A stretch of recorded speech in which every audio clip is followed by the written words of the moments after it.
Hey everyone, welcome back to 45th Perspective, the channel where we go beyond the headlines and break down what's really happening in our country. I'm glad you're here because today's topic, the end of the government shutdown, deserves more than quick sound bites. So, in this video titled Breaking Down the End of the Government Shutdown, what it really means and my honest opinion, we're going to take a closer look at what happened, who's responsible, and what it really means for America moving forward. So here's the story.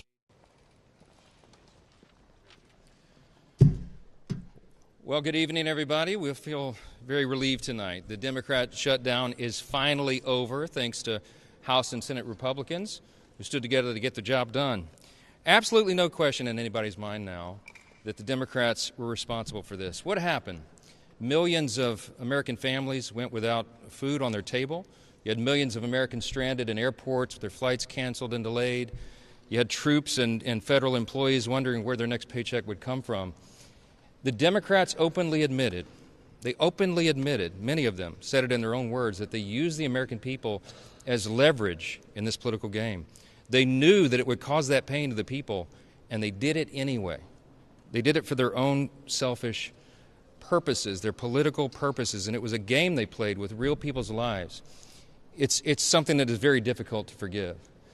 I want to say that all this was utterly pointless and foolish. This outcome was totally foreseeable. I said that this would be the outcome when all this began back in mid-September. They did it anyway. Democrats admitted that they used the people as leverage, and they got nothing for their selfish political stunt here. They didn't achieve anything with this at all.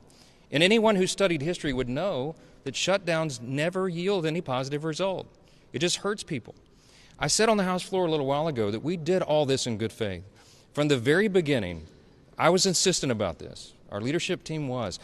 The Republicans did the right thing. We had a nonpartisan continuing resolution. We didn't have any Republican priorities on it at all. We just said, in good faith, let's keep the lights on. Let's keep this going for another 7 weeks so that the Congress can do its work, so they can get back to the regular appropriations process, the way that it is supposed to be done for the people, so that we're good stewards with their money. That hasn't been done here in a long time. And we said we want to get back to that. Now, I'm pleased that tonight on the CR we had 3 appropriations bills that we'll send over to the President's desk in just a short amount of time tonight to get signed into law. That's an innovation, too. As you all know, it's been years since Congress actually did separate appropriations bills. I'm proud of that achievement, but I'm really sad that it took us so long to get here. It was so much pain that had to be endured to get to this point. Voters are going to remember which political party played games with their lives. They're going to remember that they did this for their own selfish purposes so that they could look tough to the radical elements of their base, and real people suffered because of that game.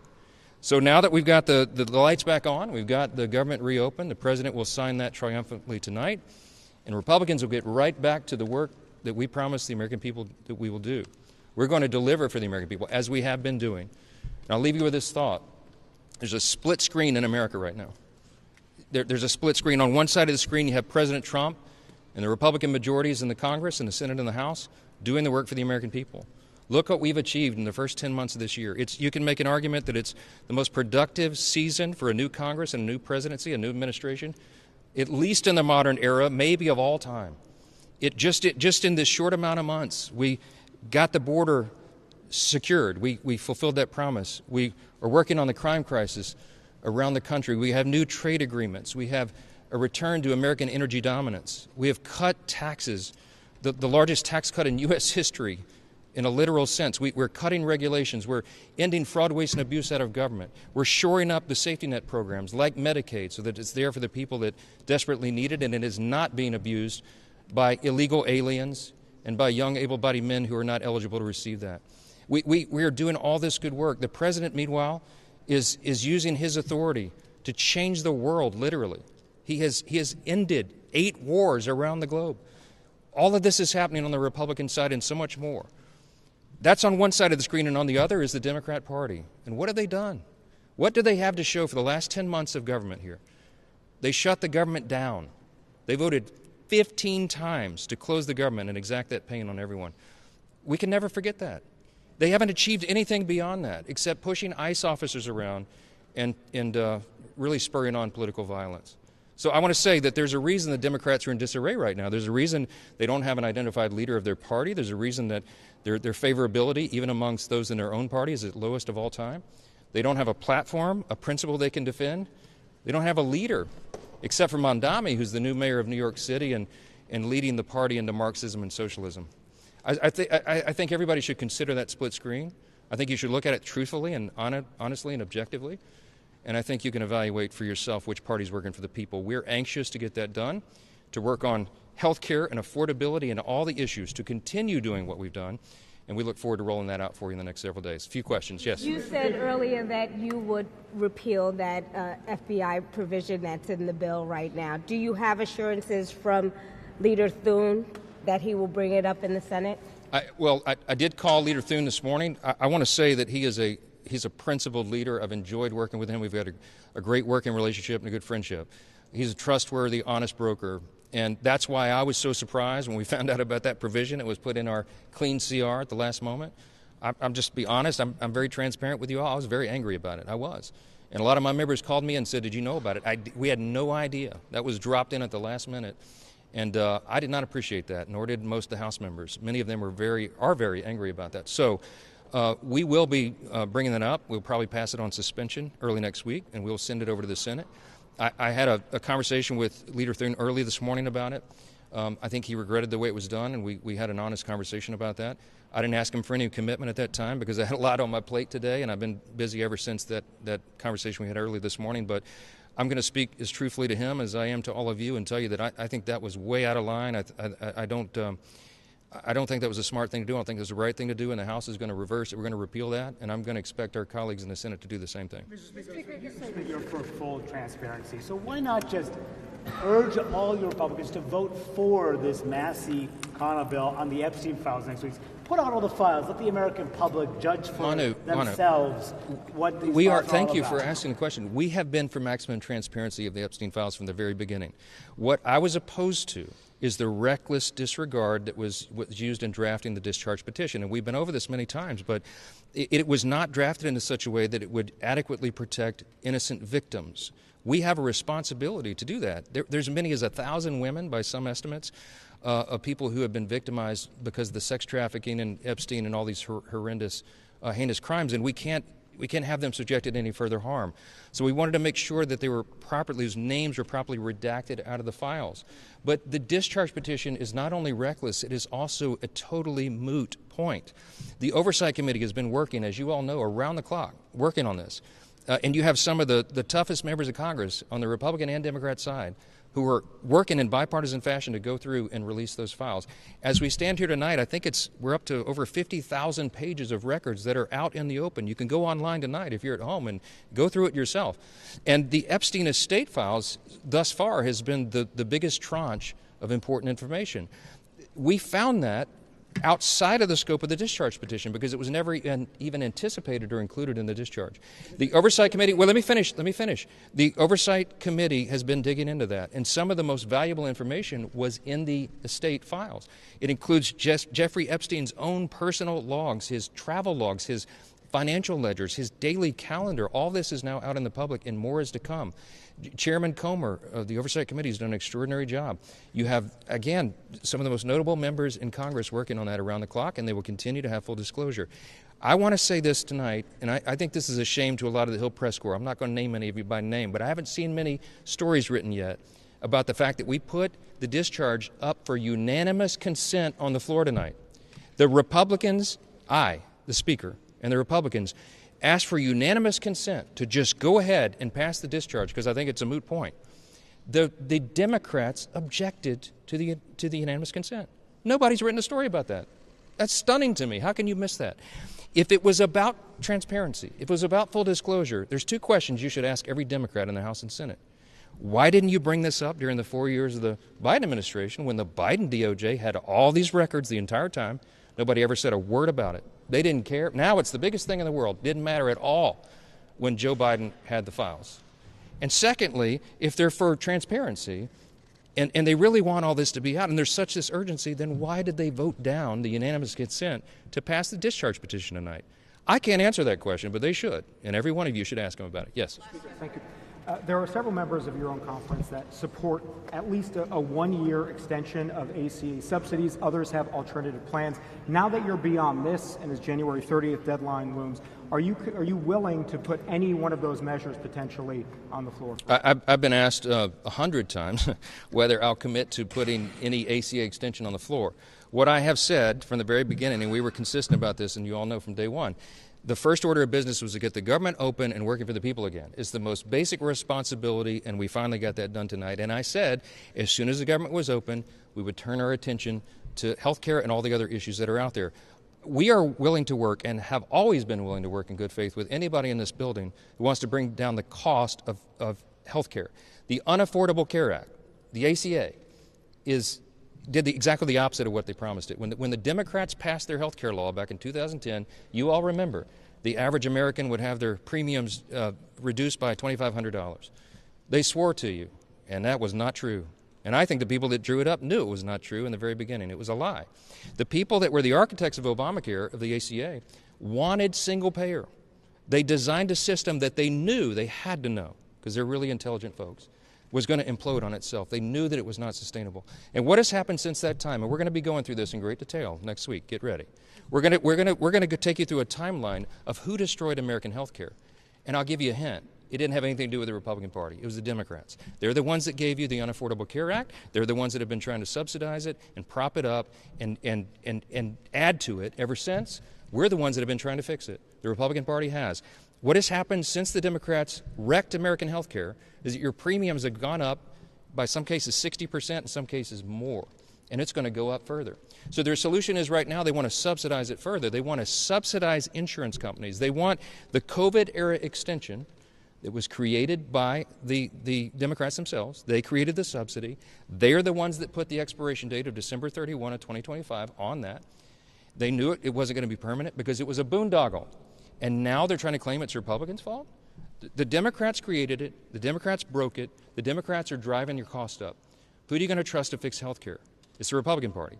Because we have volumes of ideas on how to do this, on how to fix it, on how to drive costs down, and how to increase access to care and quality of care. And you're going to see all that vigorous debate. So the answer to your question is, am I going to guarantee a vote on ACA unreformed COVID-era subsidies that is just a boondoggle to insurance companies and robs the taxpayer? We got a lot of work to do on that. The Republicans would demand a lot of reforms before anything like that was ever possible, and we have to go through that deliberative process. We have currently 433 members of the House of Representatives. There's a lot of opinions in this building, and on our side, certainly a lot of opinions on how to fix health care and make it more affordable. I have to allow that process to play out. I'll leave you with this. The biggest objection that I had to Chuck Schumer and Hakeem Jeffries, who were playing political games with people's lives when they shut the government down, was Chuck Schumer came out and said the quiet part out loud. I don't even think he realized he has no self-awareness. But he came and cried to all of you that I would not agree to go into a back room and make a four corners agreement on these issues. That just he and I and Hakeem Jeffries and Leader Thune would go in a room and make this decision for the entire population of America and block out all of our colleagues as if they had no voice in it. That is why Washington is broken. That's why Congress hasn't worked well for people. That's why they don't have a lot of faith in what goes on here. And I'm committed to trying to restore that faith. And one way we do that is we get back to regular order, and we allow all the duly elected members of this body to have their voices heard. I'm not playing games, and Chuck Schumer, I'm not going in a back room with you and making a four corners deal on anything. And I hope you understand that. Thank you all. We got the government open. Let's celebrate tonight. They did the right thing. We congratulate them. The Democrat-led government shutdown is finally over, and according to Republican leadership, that's a victory for common sense and for working Americans. House and Senate Republicans stood together to reopen the government after days of unnecessary chaos. The Speaker didn't mince words. He blamed Democrats directly, saying they used the American people as leverage in a political game. And you know what? It's hard to argue with that when you look at the facts. Families were missing paychecks, flights were delayed, and people's lives were disrupted. All because politicians wanted to prove a point. Now, in fairness, every shutdown comes with finger-pointing. Both sides want to look like the hero. But this time, Democrats themselves admitted that the shutdown was used as political leverage. That's not a win for the people. That's a manipulation of the system. Republicans, Meanwhile, pushed to keep things open with a clean continuing resolution. No partisan riders, no hidden agenda. Just a simple plan to fund the government and keep Americans working. That's what leadership looks like. It's not flashy, it's not loud, but it's responsible. And when the speaker talked about getting back to regular order, passing separate appropriations bills instead of cramming everything into one giant spending package, that's exactly what Washington needs. For the first time in years, Congress is finally doing its job the right way. Now let's talk about what this all says about the bigger picture, what the speaker called the split screen of America. On one side, you've got President Trump and the Republican Congress delivering results. Stronger borders, record tax cuts, new trade deals, and energy independence. On the other side, you've got Democrats, disorganized and divided, offering little more than political chaos and government shutdowns. Whether you like it or not, that's the contrast we're seeing right now. There was also some controversy about a last-minute FBI-related provision that was inserted into the funding bill without the speaker's knowledge. He was visibly frustrated and promised to repeal it, a move that signals accountability and transparency. He made it clear: no secret deals, no surprises, and no excuses. That's how leadership should work. Then came the questions about the Epstein files, something Americans have wanted transparency on for years. The speaker reaffirmed that Republicans are for full disclosure but warned against exposing innocent victims in the process. And that's an important distinction. True transparency doesn't mean carelessness. It means revealing the truth while protecting the people who were harmed. Healthcare was another major topic. The speaker made it clear that Democrats' so-called Affordable Care Act has become anything but affordable. Premiums have skyrocketed, and the system is collapsing under its own weight. His message was simple: Democrats created this mess, and Republicans are the ones who need to fix it. That means driving down costs, improving access, and putting patients, not insurance companies, first. But the moment that stood out most to me came at the end. The speaker explained why he refused to make a four-corners deal behind closed doors with Democratic leaders. He said he wouldn't cut backroom deals that shut out other elected members. That's rare in Washington, and it's exactly what we need more of: honesty, transparency, and respect for the democratic process. So what does all of this mean? It means the shutdown was a test of leadership, discipline, and principle. Republicans passed that test by reopening the government and standing firm on responsible governance. Democrats failed it by putting politics above people. And as Americans, we need to remember who chose to play games with our livelihoods. Now, as a patriot, here's my honest opinion. I'm glad the shutdown is over, but I'm not celebrating it, because this shouldn't have happened in the first place. Americans deserve leaders who work for them, not against them. If this moment teaches Washington anything, it should be that real leadership isn't about winning headlines. It's about serving the people who make this country run. Here on 45th Perspective, that's what we do. We break things down honestly without the media spin or partisan shouting. We look at the facts, we analyze the meaning, and we talk about what it means for America's future. If you found this breakdown of the end of the government shutdown, what it really means, and my honest opinion helpful, make sure you hit that like button, subscribe to 45th Perspective, and share this video with someone who needs the truth behind the headlines. And if you'd like to support this kind of thoughtful, fact-based commentary, check out our Patreon at patreon.com/45th Perspective. Thanks for watching. Stay informed, stay grounded, and remember, perspective is power. See you next time on 45th Perspective.